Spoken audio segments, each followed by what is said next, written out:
नमस्ते दोस्तों। मेरा नाम है निशान सक्सेना। मैं सुनाता हूँ कहानियाँ। स्वागत है आपका मेरे चैनल कहानियों की पोटली में। ये सुनते हैं मालगुडी डेज की एक कहानी, हर एक कोट के पीछे। इस धूप और नीले आसमान के नीचे हरा कोट पहने वो आदमी बड़े आराम से खड़ा था। भीड़ बहुत थी, फिर भी वो सबको साफ नजर आ रहा था। गांव के लोग कमीज पहने और पगड़ियाँ बांधे, शहर के कोट और टोपियाँ लगाए। निर्वस्त्र भिखारी और रंग बिरंगी साड़ियों में औरतें छोटी छोटी दुकानों और सकरे रास्तों पर एक दूसरे से टकराते हुए चले जा रहे थे। फिर भी हरा कोट सबसे अलग दिखाई दे रहा था। बाजार का शोर शराबा और धींगा मस्ती, सब कुछ वहाँ थी। लोग दुकानदारों से मोल भाव करते, एक दूसरे से मिलते जुलते और नमस्ते करते। सबके ऊपर बाइबल का प्रचार करने वाले की बुलंद आवाज़, और जब वो सांस लेने के लिए ठहरता तो दूसरे कोने से स्वास्थ्य संबंधी सूचनाएं देने वाला लाउड स्पीकर। इन सबके बावजूद हरा कोट मानो सबको निमंत्रण देता प्रतीत हो रहा था। राजू ये नौता नकार नहीं पाया। ये उसके स्वभाव में ही नहीं था कि इतने आकर्षित व्यक्ति को वो महत्व ना दे। वो भीड़ से बिल्कुल अलग ना होता और ये जाहिर भी ना होने देता। लोगों में वो बहुत घुल मिल रहा है। वो जहाँ भी होता डरता रहता कि पुलिस उसे पहचान ना ले। सिर्फ एक जांघिया पहने और पगड़ी बांधे, जिससे कि उसका सर पूरी तरह ढक गया था। लोग गांव का किसान समझें, ये सोचकर वो पूरे मेले में घूम रहा था। दुकान के बगल में केले के छिलकों के एक ढेर पर बैठा वो भीड़ को देख रहा था। भीड़ को वो हमेशा बड़े ध्यान से देखता था। दरअसल यही उसका पेशा था। वो आमतौर पर दिखने वाला, घूमने फिरने वाला साधारण आदमी था, और उसमें इतनी ताकत भी थी कि ध्यान से देखकर वो सही आदमी की जेब में हाथ डाल दे। देखा जाए तो ये एक जुआ ही था। कभी उसे जेब में कुछ ना मिलता और हाथ सही सलामत बाहर आ जाए। वो अपने आप को भाग्यवान ही समझता था। कभी एक फाउंटेन पेन ही उसके हाथ लगता, और कमिटी के पीछे बैठा खरीदार इसके लिए 4 आने से ज़्यादा ना देता। ऐसी चीज़ों में उसके पकड़े जाने का डर भी बना रहता था। राजू ने फैसला किया कि अब वो फाउंटेन पेनों को हाथ भी नहीं लगाएगा। अगर उसे कोई प्लेट में रखकर भेंट भी करेगा तो भी नहीं लेगा। इनसे बहुत परेशानी होती है। इससे स्याही भी टपकती है और इनका ज़्यादा उपयोग भी नहीं होता। राजू को सबसे ज़्यादा पसंद था बड़ा सा पर्स, जिसका पेट खूब फूला हुआ हो। अगर वो उसे पर्स होने का पता चलता तो बड़ी सफाई से निकालने की कोशिश करता। उसमें रखे पैसे निकालकर पर्स को वहीं फेंक देता और खुश होकर घर जाता कि आज तो उसने अच्छा काम किया है। के बाद वो अपना मुंह पानी से धोता और सामान्य नागरिक बनकर फिर सड़कों पर निकल जाता। बच्चों के लिए मिठाई, किताबें और स्लेटें खरीदता। कभी कभी बीवी के लिए भी कुर्ती का कपड़ा खरीद लेता। हम्म, बीवी के बारे में उसका दिमाग हमेशा हल्का नहीं रहता था। जब वो ज़्यादा पैसे लेकर घर पहुंचा तो एक बड़ा हिस्सा लिफाफे में कहीं पहले छिपा कर रख देता, तब घर में घुसता। नहीं तो बीवी बहुत सारे सवाल पूछकर परेशान करती थी। वो ये जानना चाहती थी कि सचमुच वो सुधर गया है या नहीं, और जो भी कमाता है, यद्यपि कमीशन होता है या कुछ और होता है। राजू छिलकों के ढेर से उठा और हरे कोट के पीछे लग गया। वो उससे 3 कदम पीछे चलने लगा, और ये फासला उसे ठीक लगता था। दोनों के बीच का फासला इतना भी नहीं होना चाहिए कि आदमी का हाथ पर्स से कितना दूर है इसका पता ही ना चले, और इतना पास भी नहीं होना चाहिए कि किसी को संदेह होने लगे। इसका फैसला अच्छी गणना के बाद किया जाना चाहिए, और एकदम संतुलित तरीके से। ये बिल्कुल उस शिकारी की तरह होता जो सभी तरह के जानवरों का पीछा करता है और शिकार के बाद सही सलामत घर वापस पहुंचना चाहता है। जंगल के शिकारी का काम इसलिए आसान होता है क्योंकि उसे शिकार की सुरक्षा का विचार नहीं करना पड़ता। इस काम में शिकार को पता भी ना चलने पड़ना था कि इस हिसाब से काम होता है। राजू बड़े धीरता से इंतजार करता रहता। एक दुकान पर खड़ा चटाइयों का मोलभाव करता रहा। बगल में हरा कोट एक ठेले वाले से नारियल कटवाकर आराम से पी रहा था। लगता था कि जैसे वो यहाँ से हटेगा ही नहीं। भीतर का सारा पानी पीकर उसने धीरे से कटवाकर गूदा निकलवाया और आराम से खाने लगा। सफेद मीठा मजेदार नारियल का गूदा उसे खाते देखकर राजू के मुंह में भी पानी आया। लेकिन ये उसके धंधे का समय था। खाने पीने में वक्त बर्बाद करना ये कोई अच्छी बात तो नहीं थी। इससे उसका शिकार हमेशा के लिए निकल सकता था।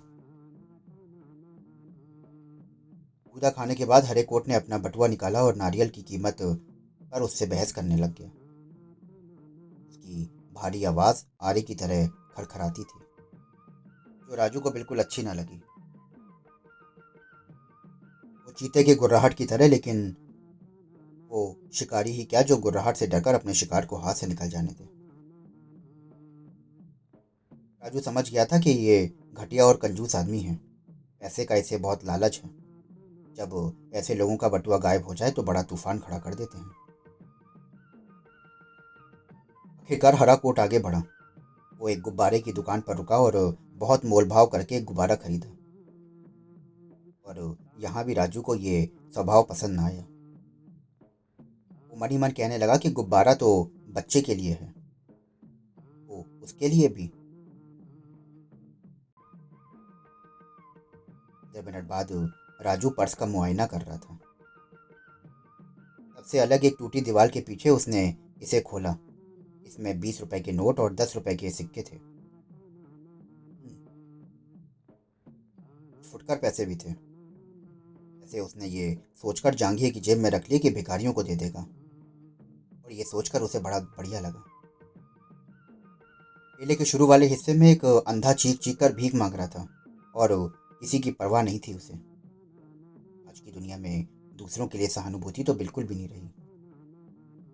30 रुपए उसने अपनी पगड़ी के सरे पर गांठ बनाकर बांध लिए और ताकि दोबारा वो उसे पहन सके। पैसों से महीने के बाकी दिन आराम से गुजर जाएंगे। 15 दिन तक वो भले आदमी की जिंदगी गुजारेगा और बीवी बच्चों को सिनेमा दिखाने भी ले जाएगा। खाली बटुआ उसके हाथ में था। अब उसका काम यही रह गया था कि उसे किसी कुएं में फेंक दे और हाथ झाड़कर साफ करके राजाओं की तरह स्वच्छ मन और इज्जत से मेले में घूमे फिरे। उसने कुएं के भीतर झाँका तो नीचे थोड़ा सा पानी था। हो सकता है कि बटुआ पानी पर तैरने लगे और तैरता हुआ पर्स बड़ी परेशानियां पैदा कर सकता है। उसने बटुआ खोला कि जैसे कि उसमें कंकड़ पत्थर भरकर कुएं में डाल दे। वो पानी की सतह पर तैरने की जगह नीचे जाकर तली में डूब जाएगा। तभी उसे बटुए में गुब्बारा दिखाई पड़ा, जो तय करके रखा हुआ था, और उसे याद आया कि ये गुब्बारा तो उसने अपने बच्चे के लिए खरीदा था। उसने सोचा कि इसे पर्स में रखने की क्या जरूरत थी। बस इन्हीं लापरवाहियों के कारण तो बच्चों को परेशानी होती है। उसे क्रोध आ गया और कल्पना में वो देखने लगा कि दरवाजे पर खड़े गुब्बारे का इंतजार कर रहे बच्चे पर क्या बीतेगी जब उसे ये पता लगेगा कि उसके लिए तो गुब्बारा जो खरीदा गया था वो चोरी हो चुका है।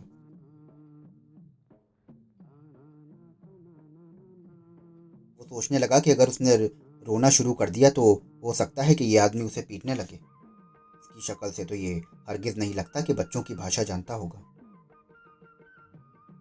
राजू ने सोचा कि बच्चा उसके दूसरे बेटे के बराबर ही तो होगा, और उसका मन दया से भर उठा। वो फिर सोचने लगा कि मान लो कि मेरी अपनी बीवी चल बसे। अपने पैसे छुपा कर रखने पड़ते थे, और खैर इससे उस पर ज़्यादा सोचना नहीं पड़ा। फिर वो सोचने लगा कि मान लो कल को मेरी बीवी ना रहे और मेरा बच्चा गुब्बारा की मांग करने लगे तो मैं क्या करूँगा। उसने दीवार के पीछे झांक कर देखा तो भीड़ काफ़ी दूर तक नजर आ रही थी। उसने सोचा कि गुब्बारा तो वापस नहीं किया जा सकता। यही किया जा सकता है कि उसको ये पर्स वापस कर दिया जाए। लेकिन पर्स वापस किया तो बहुत बड़ा बवाल हो जाएगा। यही पल उसने सोचा कि जैसे उसने पर्स निकाला है वो उसी तरीके से पर्स अंदर रख देगा। हरे कोट वाला बाइबल का प्रचार करने वाले के सामने लगी भीड़ को देख रहा था। वक्ता जोर शोर से भाषण दे रहा था और उसके सामने लोग गोला बनाए खड़े थे। उससे सवाल पूछ रहे थे कि तुम्हारा ईश्वर कहाँ रहता है। उससे जो भी कोई प्रश्न पूछते वो उसका ऐसा उत्तर देता कि सामने की भीड़ चुप हो जाती। राजू हरे कोट के पास गया और गुब्बारा यानी कि पर्स, उसने गुब्बारा इसलिए सोचा क्योंकि अब तो पर्स में केवल गुब्बारा ही था। उसने उसे उसकी जेब में डाल देना था। जैसे ही हाथ उसने हिलाया और उसके अपनी गलती समझ में आ गई, हरे कोट ने उसका हाथ पकड़ लिया और चिल्लाया, पॉकेट मार, पॉकेट मार। सवाल पूछने वाले ईश्वर की समस्या भूल गए थे और राजू की तरफ घूमे, जो खुद चिल्लाने लगा कि मुझे छोड़ दो। लेकिन हरे चोट कोट ने झपट कर उसे जोर का चांटा मारा। झापड़ में चोट इतनी तेज थी कि वो जैसे अंधा होने लगा। एक क्षण के लिए वो ये भूल गया कि वो कहाँ है और वो कौन है। आंखों के आंखें से अंधेरा जब कम हुआ तो धुंध हटी। उसने आंखों को खोला और देखा कि कोट वहां नहीं है। सारी दुनिया को घेरे खड़ा था और दूसरा वार करने के लिए तैयार था। राजू बहुत डर गया। कहने लगा कि मैं तो आपका पर्स वापस कर रहा था। कोट ने दांत पीसे और वहां की हड्डियां तोड़ दी। लोग हंसने लगे और कुछ ने खुद भी बहुत थप्पड़ मारे। राजू मजिस्ट्रेट के सामने भी यही कहता रहा कि मैं तो वह पर्स वापस रख रहा था। लोग हंस रहे थे। फिर पुलिस की दुनिया का एक ये आम मजाक बन गया। राजू की बीवी जेल में उससे मिलने आई तो रोकर कहने लगी कि तुमने हम सबको शर्मिंदा कर दिया। राजू ने गुस्से से बोला, क्यों किया है? मैं तो पर्स उसकी जेब में रख रहा था। 18 महीने की सजा काटकर जब वो वापस लौटा तो सोचता रहा कि अब उसे क्या करना चाहिए। उसने खुद से कहा कि अब मैं किसी की जेब तो हरगिज नहीं काटूंगा, और अगर मैंने काटी भी तो वापस तो कभी नहीं दूंगा। अब उसे विश्वास हो गया था कि ईश्वर ने उस जैसे लोगों को एक तरफा सफाई ही प्रदान की है। ये उंगलियां निकाल तो सकती हैं पर वापस नहीं रख सकती। दोस्तों, अभी आप सुन रहे थे मालगुडी डेज की कहानी हरे कोट के पीछे। अगर आप मालगुडी डेज की और कहानियां सुनना चाहते हैं तो मेरे साथ जुड़े रहें। और आपको ये कहानी कैसी लगी मुझे ज़रूर बताएं। डिस्क्रिप्शन बॉक्स में हमारी मेल आईडी और इंस्टा आईडी दी हुई है। मैं फिर मिलता हूँ आपसे एक नई कहानी के साथ। शुक्रिया।